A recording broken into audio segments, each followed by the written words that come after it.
सौनकादि 88,000 ऋषियों ने श्री सूत जी से पूछा कि हे प्रभु, इस वेद से रहित, विद्या से रहित मनुष्यों को प्रभु भक्ति किस प्रकार मिलेगी तथा मुक्ति किस प्रकार मिलेगी, ऐसी कोई युक्ति हो तो बताइए। आज सूत जी महाराज कहने लगे कि हे ऋषियों, तुमने जो मुझसे प्रश्न किया है ना, यही प्रश्न एक समय नारद जी ने श्री नारायण से पूछा था।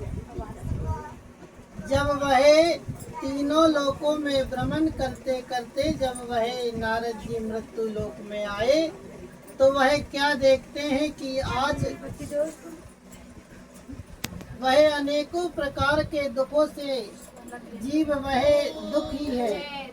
कोई तन दुखी, कोई मन दुखी, वह नाना प्रकार के दुखों से दुखी देखकर आज भगवान जो है नारद जी भगवान नारायण के पास जाते हैं और वह नारायण नारायण करते हुए जब पहुँचे तो आज भगवान के मुखारविंद को देखकर कहते हैं कि हे प्रभु, आप तो दीनों पर दया करने वाले दीन दयाल हैं, भक्तों पर कृपा करने वाले भक्त वत्सल भगवान है।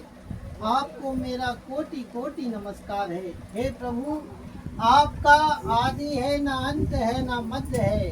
हे प्रभु, सारी सृष्टि में आपका ही स्वरूप है।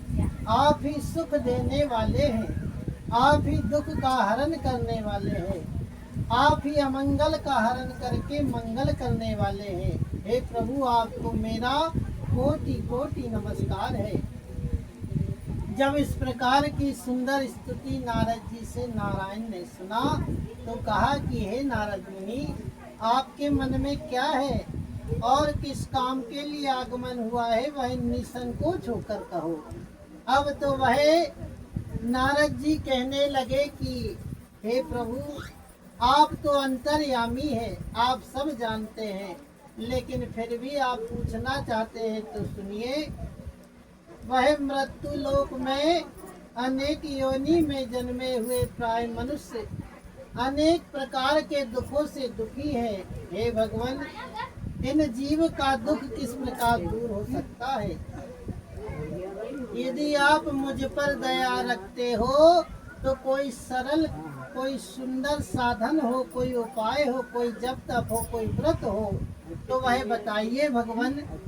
आज भगवान को देखिए, जब उन्होंने देखा कि हे नारद, तुम्हारे मन में जो है परोपकार की भावना जाग गई है और जो परोपकार की भावना से कार्य करते हैं उनका कार्य जो है कभी भी निष्फल नहीं होता, वह सफल हो जाता है। परहित बसे जाके मन माही, तो जग में कछु दुर्लभ नाही। बोले देखो, संसार में उसके लिए कोई भी वस्तु, कोई भी चीज दुर्लभ नहीं है।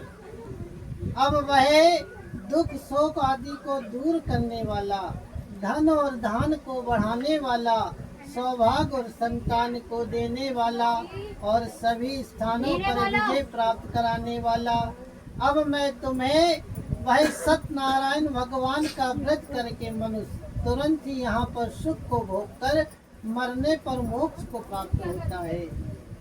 अब वह जब नारद जी से भगवान ने ऐसा कहा तो नारद जी ने कहा कि प्रभु, उसका क्या विधान है, क्या विधि है, कब करना चाहिए, कैसे करना चाहिए, ये सब विस्तार से कहे। भगवान ने कहे कि बोले देखो,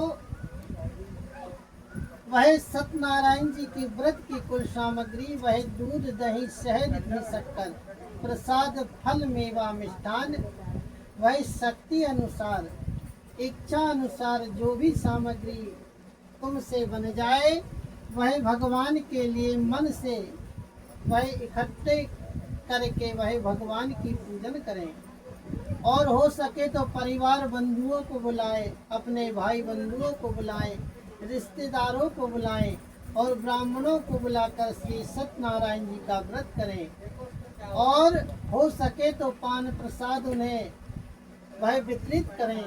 जितना अपने से हो सके उतना श्रद्धा भक्ति अनुसार भगवान जी का पूजन करें। और वह नित्य गीत आदि का आचरण करते हुए समय व्यतीत करें। जो इस तरह निर्मल मन से भगवान की पूजन करता है, भक्ति करता है, सेवा करता है, भजन करता है, श्री सत्यनारायण भगवान की कृपा से उसे मनवांछित फल की प्राप्ति होकर अंत में वैकुंठ धाम को प्राप्त होता है। इति श्री रेवाखंडे श्री सत्यनारायण स्वामी का प्रथम अध्याय संपन्न। बोलो श्री सत्यनारायण।